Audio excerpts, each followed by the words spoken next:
Guys, welcome to my YouTube channel. कल PSL 10 की जो है ड्राफ्टिंग कंप्लीट हो गई और सारी टीम्स ने जो है सारे जो फ्रेंचाइजेस हैं सबने अपनी टीम्स जो है फाइनलाइज कर ली है, स्क्वाड फाइनलाइज कर ली है। मैं फॉरेन प्लेयर्स की जो सिलेक्शंस हुई हैं मैं इस पर अगली वीडियो पे बात करूंगा, जिसके अंदर मैं बताऊंगा कि कौन सा फॉरेन प्लेयर किस टीम में गया है और किस टीम ने परचेज किया है, क्योंकि मैं उस बारे में भी थोड़ी सी मालूमात ले रहा हूँ, थोड़ी सी इन्फॉर्मेशन मजीद मैं कलेक्ट कर रहा हूँ। तो मैं नहीं चाहता कि कोई ऐसी इन्फॉर्मेशन दूँ जो कि गलत हो या जो कि सही ना हो।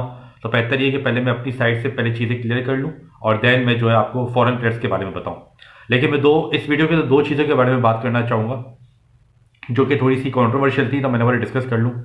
देखिए, पहली बात यह है कि कोयटा ग्लैडिएटर्स ने सरफराज अहमद को जो है वो रिटेन नहीं किया था। ठीक है, इसका साफ मकसद यही था कि कोयटा ग्लैडिएटर अब ये समझता है और कोयटा की टीम मैनेजमेंट अब ये समझती है कि सरफराज के अंदर अब वो पोटेंशियल जो था, जो उसने काफ़ी टाइम तक तकरीबन 9 PSL ईयर्स में उसने कोयटा की जो है नुमाइंदगी की और उसकी तरफ से खेला, तो कोयटा ग्लैडिएटर्स की तरफ से साफ क्लियर था कि अब सरफराज के अंदर वो पोटेंशियल नहीं है और जाहिर सी बात है अब उसकी एज भी हो गई है, रिफ्लेक्सेस स्लो हो गए हैं, फिटनेस के इश्यूज हैं, अब बहुत सारी चीज़ें हैं और जिसकी वजह से जो है वो अब कोयटा उसको रिटेन नहीं कर रहा।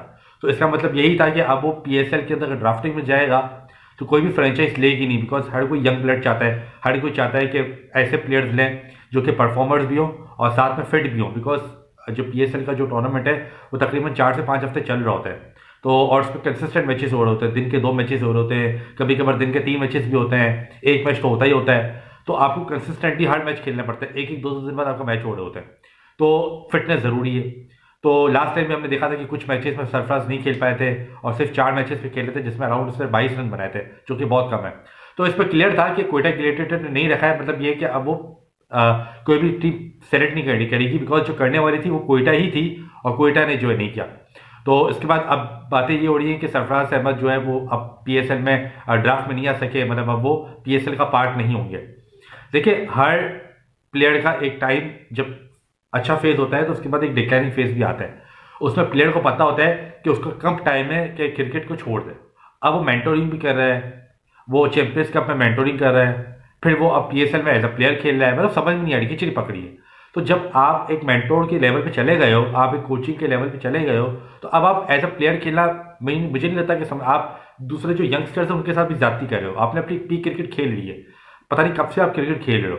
तो अब ये न्यू प्लेयर्स को आना चाहिए और ये जो PSL के जो प्लेटफॉर्म्स है ना, ये जो ऐसे फ्रेंचाइजिंग प्लेटफॉर्म्स है, इसमें यंग ब्लड ही सामने आना चाहिए और यंग ब्लड ही आता है, बिकॉज आपको पोटेंशियल दिखता है कि वो प्लेयर्स कौन से हैं जो कि आगे चल के जो है वो जो पाकिस्तान टीम का पार्ट बन सकते हैं, एटलीस्ट T20 टीम का पार्ट बन सकते हैं। और बहुत सारे हमने प्लेयर्स प्रीवियसली भी देखे जो कि पार्ट बने। तो ये अब जो है वो यंगस्टर्स की जो है ना लीग होनी चाहिए, बजाय इसके कि 40 45 साल के लोग खेल रहे हो, सरफराज अहमद खेल रहे हो, शोएब मलिक खेल रहे हो। अब शोएब मलिक किस जमाने से खेल रहा है? मैं बचपन में चूस नहीं पीता था तब से वो खेल रहे हैं, मैं चूस नहीं लेता था, अब मेरी शादी हो गई, बच्चे हो गए, लेकिन वो क्रिकेट खेले जा रहे हैं। तो अब एक चीज़ को स्टॉप होना चाहिए ना, ताकि यंग फेसेस आए, यंग ब्लड को चांस मिले। अब खैर शोएब मलिक तो सेलेक्ट हो गया, उसको तो जो है वो कोयटा ने ले लिया। कोयटा एक बूढ़ा छोड़ता है, दूसरा बूढ़ा ले लेता है, तो कोयटा ने खैर उसको ले लिया है, लेकिन जो सरफराज अहमद उसको किसी टीम ने नहीं लिया है। और सेकेंडली मैं बात करना चाहूँगा एहसानुल्लाह की, जो कि PSL 8 की सेंसेशन था।